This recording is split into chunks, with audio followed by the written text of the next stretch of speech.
शासन आहे ते शालेय मुलांच्या ज्या नोंदी आहेत त्या नोंदीसाठी अपार ही मोहीम राबवत आहे. ही एक डिजिटल मोहीम असेल. या मोहिमेचं जे ब्रीदवाक्य आहे, one nation one student I D.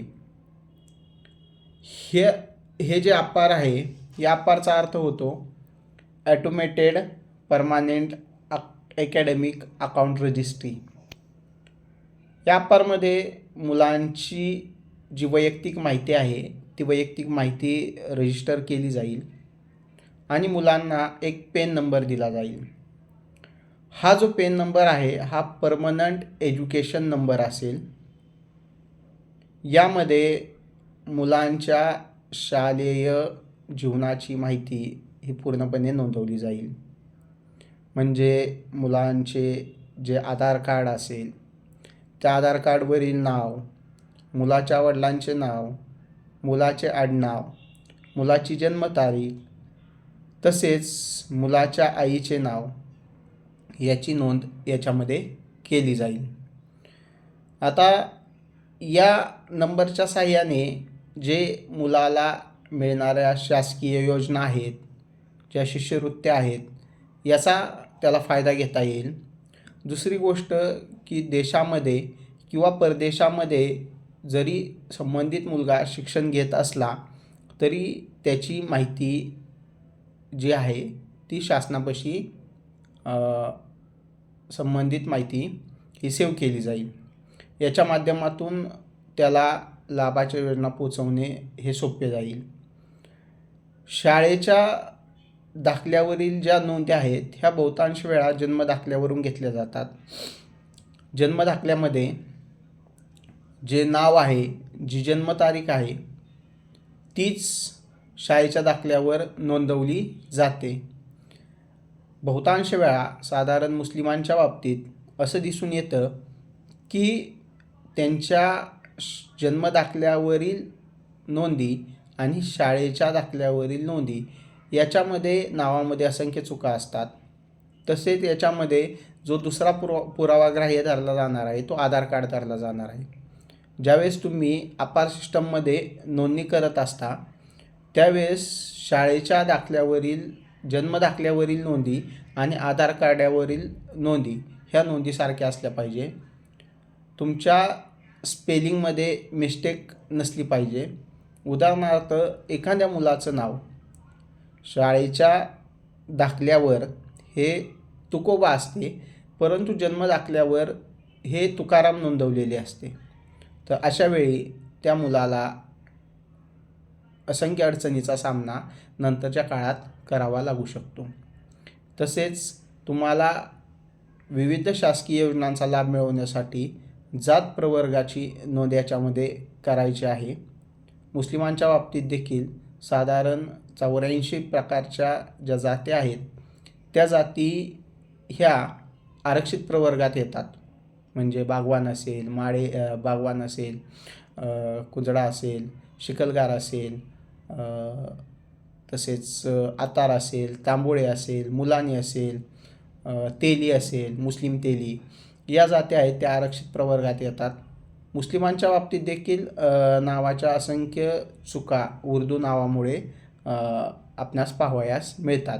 उदाहरणार्थ मुलाच्या जन्मदाखल्यावर आईच्या नावाची नोंद नूर अशी असेल आणि मुलाच्या 10वीच्या सर्टिफिकेटवर किंवा मुलाच्या जो शाळेचा दाखला आहे त्याच्यावर आईचं नाव नूर असे असेल तर त्याला असंख्य अडचणीचा सामना करावा लागू शकतो.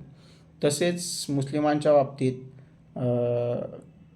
जन्मदाखल्यावर मोहम्मद नसीम असे नाव असेल आणि शाळेच्या दाखल्यावर नसीम म्हणून उल्लेख असेल तर त्याला अडचणीचा सामना करावा लागतो. उदाहरणार्थ बहुसंख्य वेळा नावाच्या अगोदर आडनाव लिहिण्याची मुस्लिमांमध्ये एक पद्धत आहे. म्हणजे शेख, रमजान, शेख, मोहम्मद आणि नंतर आडनाव किंवा खान, नंतर नाव, परत खान, नंतर वडिलांचे नाव आणि नंतर शेवटी खान. म्हणजे याच्यामुळे असंख्य अडचणीचा सामना करावा लागतो. त्यामुळे ही जी अपारची नोंद आहे, ही नोंद करण्या अगोदर मुलाचा जन्माचा दाखला, वडिलांचा जन्माचा दाखला, मुलाचे आधार कार्ड, वडिलांचे आधार कार्ड, आईचे नाव, मुलाची जन्मतारीख, शाळेच्या दाखल्यावरील जन्मतारीख आणि जन्मदाखल्यावरची जन्मतारीख या नोंदी तपासून पाहून त्याची योग्य अशी जी नोंद आहे ती नोंद करणं गरजेचं आहे. शिवाय स्पेलिंग मिस्टेक होण्याचा देखील संबंध जास्त येतो मुस्लिमांच्या बाबतीत. उदाहरणार्थ कधीकधी शाळेच्या दाखल्यावर AMIN आमीन असं असू शकतं किंवा आधार कार्डावर AMEEN असं स्पेलिंग असू शकतं. तर ह्या ज्या नोंदी आहेत, ह्या ज्या स्पेलिंग मिस्टेक आहेत, ह्या मिस्टेक दुरुस्त करणे गरजेचं आहे. तसेच मातृभाषाची नोंद देखील तुम्हाला याच्यामध्ये करायची आहे. मातृभाषा निवडताना देखील काळजी घेणं गरजेचं आहे. बहुतांश वेळा महाराष्ट्रातील मुस्लिमांमध्ये असा वादंग निर्माण होऊ शकतो की मातृभाषा कुठली निवडायची, उर्दू निवडायची की मराठी निवडायची. तर अशा वेळी ज्या भाषेमध्ये आपण बोलतो ती भाषा आपण निवडणं गरजेचं आहे. दुसरी गोष्ट, ही जी नोंद आहे ही नोंद कधी होईल, ज्यावेळेस मोबाईल नंबर तुमचा आधार कार्डला लिंक असेल त्यावेळेस देखील ही नोंद होऊ शकते. यासाठी आधार कार्डला मोबाईल नंबर लिंक असणं गरजेचं आहे. तसेच याचा फायदा असा आहे की तुम्हाला एका शाळेतून दुसऱ्या शाळेत जाताना तुम्हाला सर्व कागदपत्रे घेऊन जावे लागणार नाही. तुम्हाला तुमचा पेन नंबर मिळाल्यानंतर, आधार नंबर ID मिळाल्यानंतर तुम्ही तुमचे जातीचे दाखले किंवा तुमची शालेय सर्टिफिकेट किंवा खेळाची सर्टिफिकेट हे त्याच्यामध्ये अपलोड करू शकता.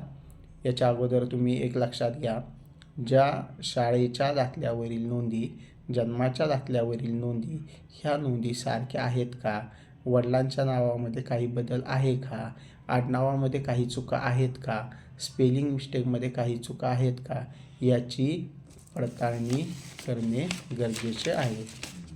यासाठी जे समाजातील, मुस्लिम समाजातील खास करून जे शिक्षित लोक आहेत यांनी आपल्या आजूबाजूच्या जे लहान मुले आहेत ज्यांच्या नोंदी होणे आहे शाळेमध्ये, तर त्यांच्या नोंदीमध्ये होणाऱ्या चुका दुरुस्त करण्यासाठी प्रयत्न करावेत. दुसरी गोष्ट, याची तपासणी करून मगच जो पेन नंबर आहे किंवा आधार नंबर आहे तो नंबरचा ID आहे ते बनवून घ्यावे. ठीक आहे, धन्यवाद.